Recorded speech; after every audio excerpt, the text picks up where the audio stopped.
They tore down my chicken coop while I was out of town, didn't call, didn't ask, didn't even leave so much as a voicemail. And somehow they thought I'd just come back, shrug, and move on like nothing happened.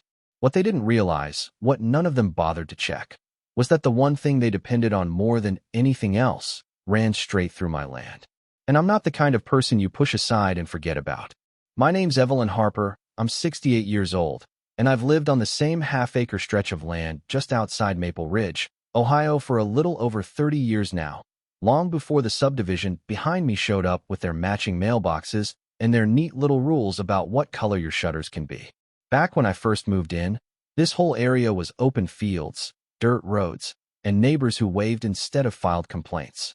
I raised my kids here, buried my husband here, planted every tree, built every fence, and yeah, raised every one of those chickens they decided to get rid of like they were trash.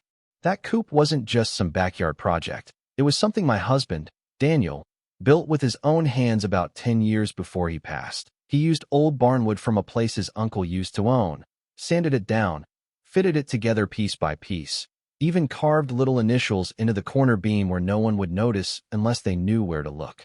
After he was gone, that coop became, I don't know, something steady, something that still felt like him. I kept it going, expanded it, took care of those birds like they mattered, because they did. I had about 20 hens, heritage breeds mostly, nothing fancy but strong, healthy layers, and every Saturday morning I'd collect eggs, clean them up, pack them into cartons, and folks from around the neighborhood, yes, even from that HOA, would swing by and pick some up. It wasn't a big business, but it covered groceries, paid a few bills, gave me something to do that felt real. People liked it, too, said store eggs didn't taste the same, said mine reminded them of how things used to be. That's the part that gets me. You know, they knew me. These weren't strangers driving by. These were people who'd stood in my yard, holding cartons, smiling, asking about the chickens, petting them even. I remember one of them, Karen Whitlock. I think she was the HOA treasurer back then, standing right by the fence one morning, saying, "Evelyn, you're a blessing to this neighborhood, truly." Funny how fast that kind of sentiment disappears once rules and property values get involved. Anyway, about 2 summers ago, I took my grandkids up to Michigan for a few weeks. My daughter insisted, said I needed a break, said the kids wanted time with grandma near the lake, and I'll admit, it sounded nice. Before I left, I had everything set up, automatic feeders. A neighbor from down the road, Mr. Collins, agreed to stop by every couple of days, just check on things, collect eggs if there were too many. It wasn't my first time leaving the place unattended, and I trusted my setup. Those 4 weeks went by easy, sunshine, fishing, sticky fingers from melted popsicles, the kind of quiet that makes you forget the world can be complicated. I didn't think about the coop much, just assumed everything back home was fine, waiting for me like it always had. Then I pulled into my driveway. At first, I thought I'd taken a wrong turn, which doesn't make much sense, considering I've driven that road thousands of times, but that's how it felt. Something was off. Too open. Too empty. I parked, stepped out, and just stood there for a second, trying to understand what I was looking at. Or what I wasn't. Where the coop had been, there was nothing. No structure, no fencing, no birds, no sound. Just splintered wood scattered across the ground and pieces of chicken wire twisted up like someone had ripped it apart in a hurry. It looked like a storm had come through. Except the house was untouched. The trees were fine. Everything else exactly where it should be. I remember walking forward slowly, like if I moved too fast it might suddenly snap back into place, like maybe I was just tired from the drive and seeing things wrong. But no, every step made it clearer. It was gone, completely gone. And then I saw the paper, taped right onto my kitchen window, slightly peeling at the corners from the heat, some official-looking notice, stamped with the HOA's letterhead. I pulled it off, hands already starting to shake, and read it once, then again, slower this time, because I honestly couldn't believe what it was saying. Livestock structures have been removed due to health code violations and repeated noise complaints. The area has been cleared to maintain residential standards and improve neighborhood well-being. Improve neighborhood well-being.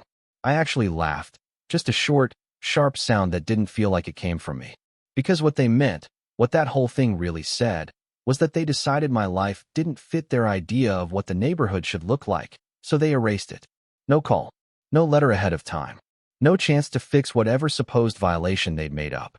They just showed up and took it. I dropped the notice on the counter and went back outside, walked the perimeter where the Coop used to stand, crouched down, picked up a piece of what I recognized immediately. One of Daniel's beams. The one with the little notch on the side where he'd miscut it the first time and refused to throw it away because, in his words, it's still good wood. Evie just needs a second chance. I held that piece in my hands for a long time. And somewhere between the shock and the anger, something else started settling in, something quieter, colder.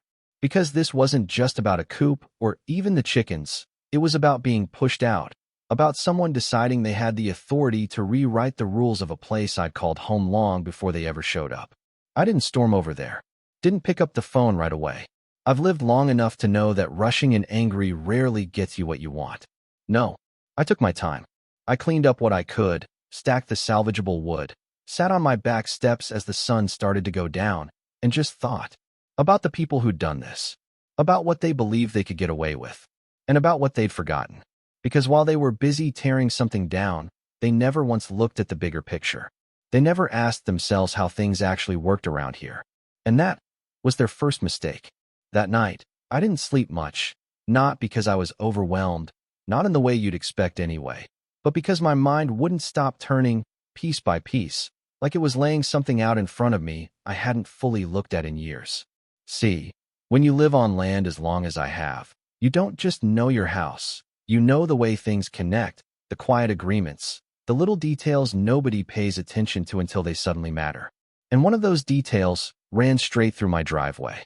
The subdivision behind my property, Willow Brook Estates, they call it, all trimmed hedges and matching fences, only has one real access point for large vehicles.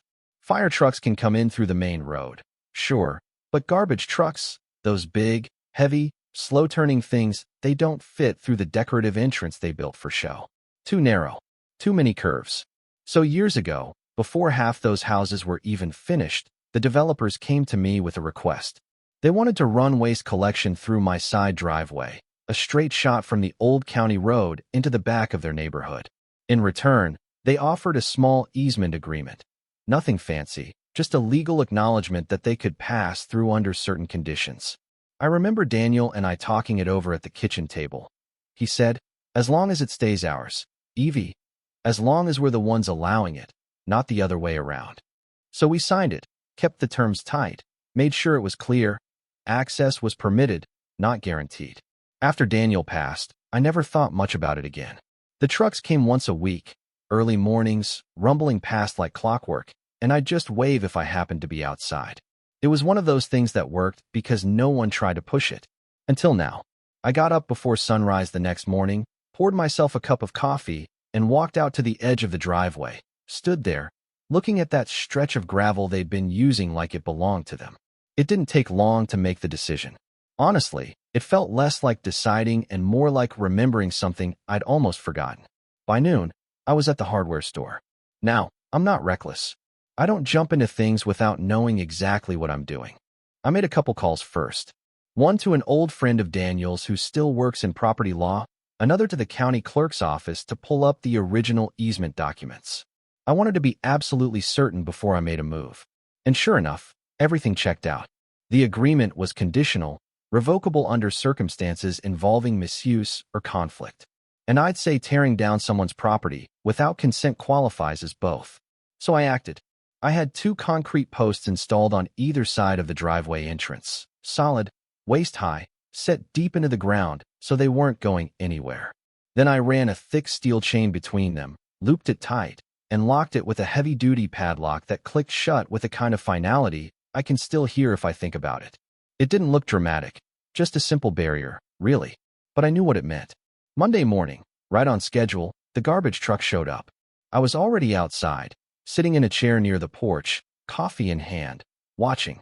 The driver slowed as he approached, probably thinking I'd just left something in the way by accident, but then he saw the posts, the chain, the lock.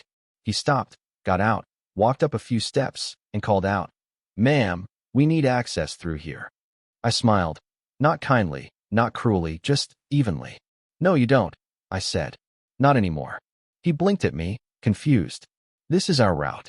It was, I corrected, taking a sip of coffee. Private property. Access revoked.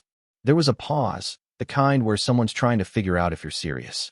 Then he shrugged, muttered something under his breath, and turned back toward the truck. A few minutes later, it was gone. Just like that. By Wednesday, the phone call started. First it was a resident. I didn't recognize the number, but the tone gave it away immediately. Polite at first, the kind of forced politeness people use when they think you're being difficult. Hi, this is Megan from Willowbrook. I think there's been some kind of misunderstanding about the trash pickup. There hasn't, I said calmly. Your trucks can't use my driveway anymore. A pause, then a tighter voice. But that's the only access point. I'm aware. Another call came an hour later. This one from the property management company. More formal, more careful with their words, but the same underlying assumption that I would cooperate if they just explained things properly. Mrs. Harper, we understand there's been a disruption in service, and we'd like to resolve this quickly. You should have thought about that before you demolished my coop, I interrupted. Silence on the other end, then a shift in tone. We'll need to look into that matter separately. No, I said, leaning back in my chair, feeling that calm settle in deeper. You won't, because it's the same matter. By Thursday, things had escalated. 3 cars pulled up near my driveway just after lunch. Out stepped Patricia Hale, the HOA president, tall woman, always dressed like she was about to attend a meeting even when she was just walking her dog, along with 2 board members and a man in a suit I assumed was their lawyer. They didn't wave. Patricia walked up first, heels clicking against the gravel, and stopped a few feet from the chain. Mrs. Harper, she said, voice tight but controlled. You are currently obstructing essential municipal services. I let that sit for a second, then stood up slowly. No, I replied. I'm protecting my property. The lawyer stepped forward, already opening a folder like he'd rehearsed this. Under local regulations, interference with waste management is not applicable here. I cut in, my voice still even. Because this is not a municipal access road. It's a private easement, one that I have full legal authority to revoke. I walked inside for a moment, grabbed the documents I'd printed, and came back out, handed them directly to Patricia. You might want to read page 3, I added. Clause about revocation under conflict of use. She didn't take it right away, just stared at me like she was trying to decide whether this was bluff or not. Then she snatched the papers, flipped through them quickly, her expression tightening with each line. This is ridiculous, one of the board members muttered behind her. No, I said softly, almost to myself. What's ridiculous is thinking you could tear down someone's livelihood and expect nothing to happen. Patricia looked up then, eyes sharp. We had multiple complaints. Noise, sanitation. And you had my phone number. I shot back. You had my address. You had 7 years of buying eggs from me. You could have knocked on my door. That landed. I could see it in the way her jaw clenched, just slightly. The lawyer cleared his throat. We can pursue a court order if necessary. Go ahead, I said, meeting his gaze. While you're at it, you might want to prepare for a countersuit. Destruction of property, loss of income, and the disappearance of registered livestock. That got their attention. I could almost see the shift happen in real time. The moment they realized this wasn't going to be handled with a warning letter and a quick fix. Because while they were standing there arguing about access, their neighborhood was already starting to feel the consequences. And it was only going to get worse. By the time the weekend rolled around, the situation had turned from inconvenient to completely unmanageable. And I don't say that with any exaggeration. I mean full trash bins spilling over onto sidewalks, black bags splitting open under the heat, flies gathering in thick clouds like something out of a bad summer memory. You could smell it from the edge of my property, that sour, heavy kind of odor that just sits in the air and doesn't move. I didn't have to go over there to know what was happening. I could hear it in the tone of the phone calls, the ones I stopped answering after a while. At first, it was frustration, people assuming this was some kind of temporary dispute, something that would be sorted out by Monday.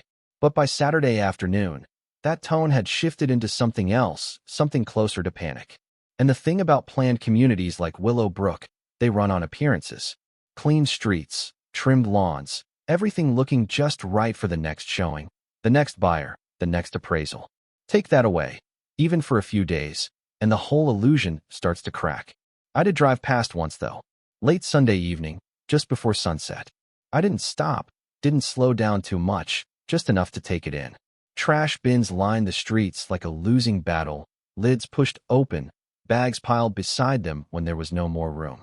A couple of raccoons darted between driveways, bold as anything, and I saw one woman standing near the curb with a scarf pressed over her nose, shaking her head like she couldn't quite believe this was happening in her neighborhood. I'll admit, part of me felt something close to satisfaction. Not joy, not exactly, but a sense that the scale had finally tipped back into balance. Monday morning, they came back. Same group as before, but different energy this time. Less authority, more urgency.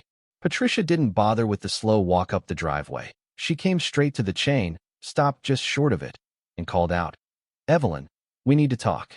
I was already outside, tending to what little space I had cleared for rebuilding, turning over soil, planning where the new coop would go eventually.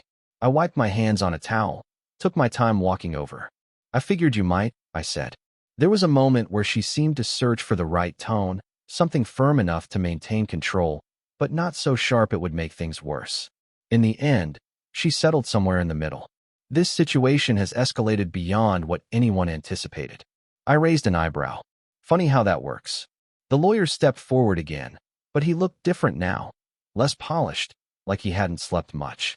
"We're prepared to offer a resolution," he said. I didn't respond right away, just crossed my arms and waited. Patricia took a breath. "The association is willing to rebuild your chicken coop, replace your livestock, and provide financial compensation for your losses." It was exactly what you'd expect, a clean fix, something they could write into a report, tie up neatly, and move past. And for a split second, just a second, I thought about it. Thought about having Daniel's coop back the way it was, about hearing the chickens again in the early morning, about going back to the rhythm I'd built over the years. But then I remembered the notice on my window, the wording, the assumption, the complete lack of respect. So I shook my head. "No," I said simply. That caught them off guard. You could see it ripple through the group, that brief moment of confusion when the solution they expected to work didn't. Patricia frowned. "I'm not sure I understand. This addresses." "No, it doesn't." I cut in, not raising my voice, just holding steady. "It fixes what you broke. It doesn't address how you broke it." Silence stretched out between us, not comfortable, not hostile either, just heavy. Then I stepped a little closer to the chain, resting my hand lightly against one of the concrete posts. "You didn't call. You didn't ask. You didn't even give me the chance to respond to whatever complaints you claim you had. You made a decision about my property like it was yours to manage." Patricia's expression tightened again, but she didn't interrupt. "So no," I continued. "I'm not interested in going back to the way things were. That version of this arrangement is over." The lawyer glanced at her, then back at me. "Then what exactly are you proposing?" And there it was, the question that shifted everything. I let a small pause settle in, just long enough to make sure they were listening. "You want access to this driveway," I said, tapping the post lightly. "You need it, actually. Without it, your entire waste system falls apart." No one argued. "So here's how it works now," I went on. "You get a new agreement. Formal. Monthly. $3,000 for continued access." One of the board members actually let out a short, disbelieving laugh. "That's outrageous." I looked at him, not angry, not amused, just steady. "So is demolishing someone's property without consent." That shut him up. Patricia studied me for a long moment, and I could see the calculation happening behind her eyes. Cost versus consequence. Pride versus practicality. She didn't like it, not even a little. But she understood it. "And if we refuse?" she asked finally. I shrugged just slightly. "Then the chain stays right where it is. No threats. No raised voices. Just a fact. The kind you can't argue with." Another pause, longer this time. The air felt thick, like the moment before a storm breaks. Then Patricia exhaled, slow and controlled. "We'll need a written contract." "You'll get one," I said. "And access resumes once it's signed." I gave a small nod. "And the first payment clears." That was it. No dramatic handshake. No sudden shift back to friendliness. Just a quiet understanding that the balance of power had changed, and there was no undoing that. They left not long after. 2 days later, the contract was signed. By the end of the week, the chain came down, temporarily, anyway. The trucks rolled through again, the neighborhood started to recover, and little by little, things went back to looking the way they used to. But not quite the same. Because now, Every month, like clockwork, a check shows up. $3,000. And I cash it. I rebuilt the coop, too. Not exactly the same, but close enough. I used what I could salvage, added a few improvements, made it stronger. Sometimes, when the light hits it just right in the late afternoon, I can almost see Daniel standing there again, measuring twice, smiling to himself like he always did when something came together the way he wanted. And as for Willowbrook, they still keep things neat, still follow their rules, still talk about property values and community standards, but they don't come onto my land anymore without asking. And every now and then, when one of them drives past while I'm out collecting eggs, they slow down just a little. Not enough to wave, just enough to remember. Now here's the thing, some people hear this story and say I went too far, that I could have taken the offer, rebuilt, moved on without dragging things out the way I did. Others say it's exactly what they would have done, that sometimes the only way people learn boundaries is when it costs them something real. So I'm curious what you think. Was it justice, or was it revenge that went a step too far? Let me know in the comments. And if you've ever dealt with neighbors or an HOA that thought they could push you around, I'd like to hear that too.